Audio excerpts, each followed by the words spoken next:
In an age of viral clapbacks, shouting matches, and chaotic soundbites, one woman walked into a late-night studio, sat calmly across from Jimmy Kimmel, and dismantled an entire media trope without even raising her voice.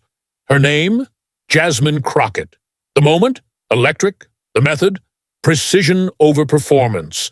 What happened next would flip the script not just on the interview, but on what power looks like in real time. It was just another episode of Late Night.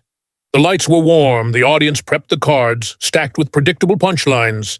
When Jasmine Crockett walked in, green blazer, no-nonsense bun, poised like armor, it looked like any other politician promo tour. Jimmy Kimmel cracked his usual jokes, teasing about politics, Congress, and her fiery exchanges in D.C. And then came the moment. The one sentence that sliced the air sharper than any monologue Jimmy's writers could cook up. Jimmy, with a smirk, asked Jasmine if her spicy reputation was strategy or just her being naturally feisty. The room chuckled. It was meant to be harmless, a joke. Except it wasn't. Not to Jasmine. And not to anyone who's ever been labeled difficult, aggressive, or too much simply for showing up unapologetically themselves. Jasmine didn't blink. She didn't fumble. She took a sip of water, turned to him, and said, "You ever get tired of white guys calling you spicy, just because you won't let them talk over you?"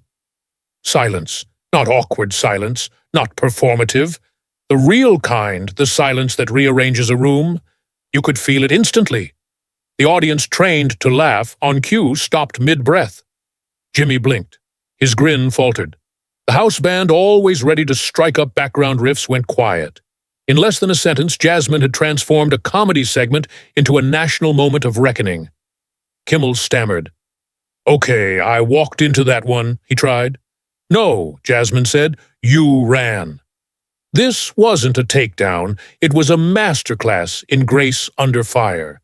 Jasmine never shouted, never raised an eyebrow. She sat still, but her words carried the weight of generations of women, especially black women who have been asked to shrink smile, more soften their tone. Every word she said was measured like a scalpel, not a sword. When Jimmy tried to pivot with a clip of her past fiery exchange in Congress, she stopped him cold. "Don't play a clip of me unless you're playing clips of everyone else losing their temper. Otherwise, you're not showing the truth, you're selling a version." By the time the interview aired, the internet was already sprinting. Within 30 minutes, clips flooded X, formerly Twitter, TikTok, Instagram. Hashtags like "Agua Crockett was right," "Waldwa Grace over Gaslight," and "Dog Spicy, no more" started trending. TikTok creators added anime transformations over Jasmine's calm face. Twitter users reposted her quote over screenshots of other historic women in power. On Instagram, her side-eye became a meme format for when professionalism meets precision. And then came the duets, people responding, not with outrage, but awe. She didn't yell, she didn't flinch, and somehow she just shut down decades of coded sexism in one breath. Let's be real. This wasn't about Jimmy Kimmel. This was about the system he represents, the entertainment machine that smiles while it minimizes. The media format that invites strong women to speak only to box them in with labels. Spicy? Aggressive? Too much. It's all shorthand for not how we want you to behave. But Jasmine didn't clap back.